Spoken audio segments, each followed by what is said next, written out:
Hey guys, welcome to Project Management World, and we are back with another video, and this video is about a very important topic under the risk management, and many people get confused here as well. So the topic is qualitative versus quantitative risk analysis. So what is the difference, how we do the qualitative analysis, how we do the quantitative analysis, and how we use them in the risk register to assess, to manage, and to control the risk.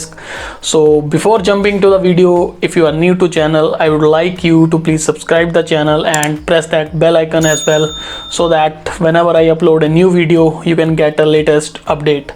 So let's start. There you can see in the screen as well, this is the topic of the today, which is qualitative risk analysis versus quantitative risk analysis.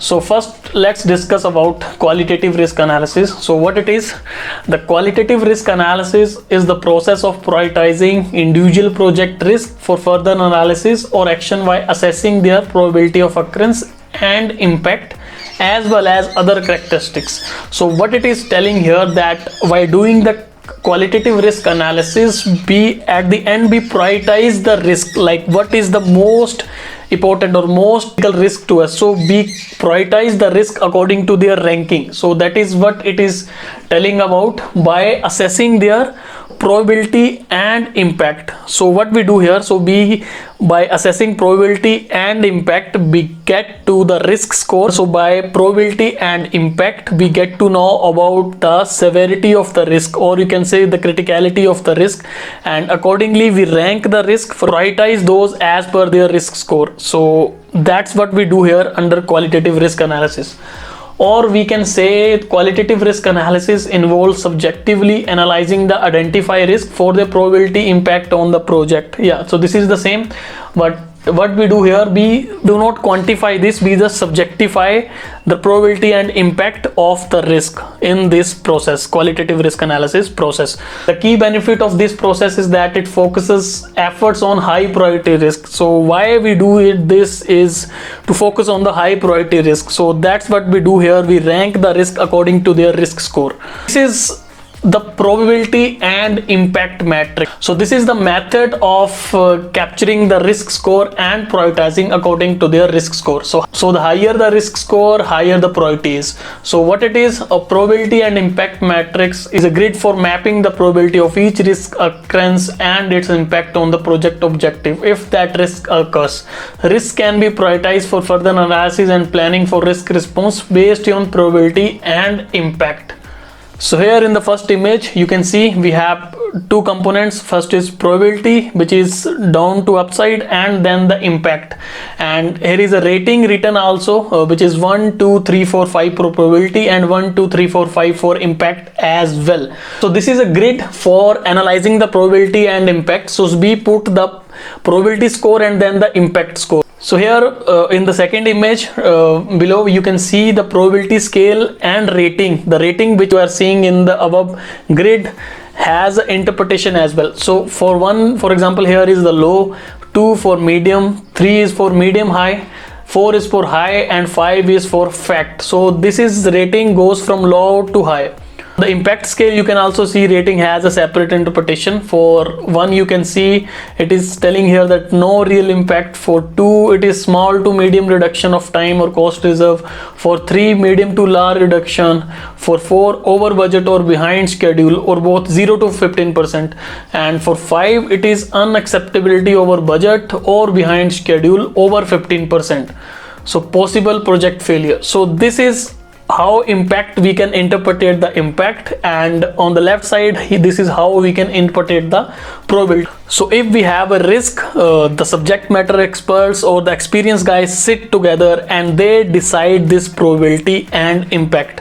For example, we have probability scale rating is 2 and the impact scale is 4. So then the risk score will be 2 into 4, which is 8. So this is how we get the risk score, and at the end of doing this exercise we can get to know like which risk has the high risk score, which has less, and accordingly we can prioritize the risk. So this is what we do in the qualitative risk analysis. We prioritize the risk according to their risk score. So next we have is the quantitative risk analysis. So what it is? So quantitative risk analysis process involves numerically analyzing the probability into impact of risk that ranked highest in the qualitative risk analysis. So what we did in the qualitative risk analysis, we subjectified that, we ranked the risk based on their risk score. So under quantitative, now we will analyze those risks numerically, like we will put some value for the impact. So this is the difference from qualitative to quantitative. Like qualitative is a subjective term and quantitative, we quantifies here the risk score. The key benefit of this process is that it quantifies overall project risk exposure, and it can also prove additional quantitative risk information to support risk response planning. So third point we have is that this process is not required for every project, but where it is used, it is performed throughout the project. So yes, this process is also not required for every project, because risk register is something that we can tailor according to the project requirement. So whenever it is needed, we need to perform it throughout the project. And by quantitative risk analysis only, we get the contingency as well.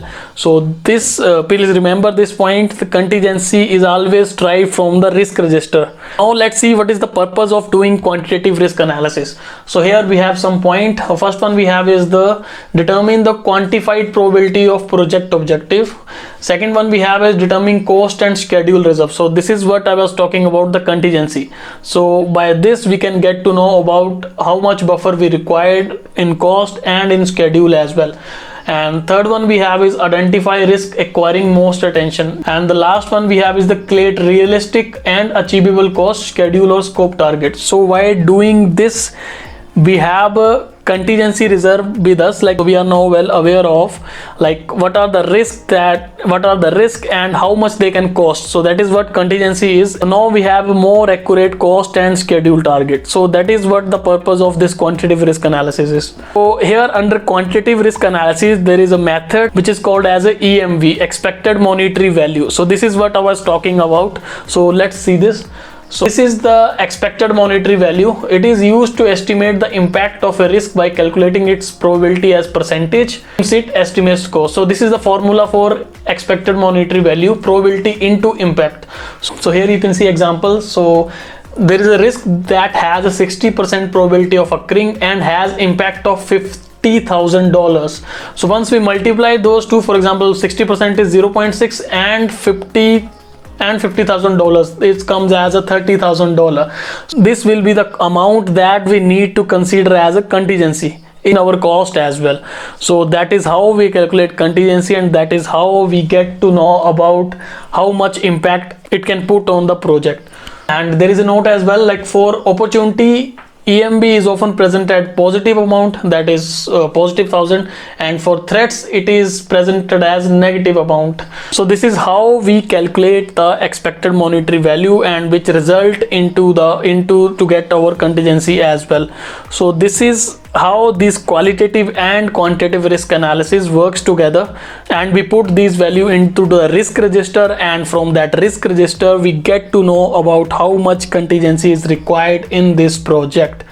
So that is about this qualitative versus quantitative risk analysis. So I hope you have understood something from here, and this is very important topic as well, because as a project management guy you need to have a risk register with you, and this is how you can properly calculate the contingency of a project and maintain the risk register by doing this qualitative and quantitative risk analysis. So yeah, that was all about today's video, and let us know if you have any questions, any feedback or any suggestions for us as well. So keep supporting, keep working hard, and thanks, and have a good day.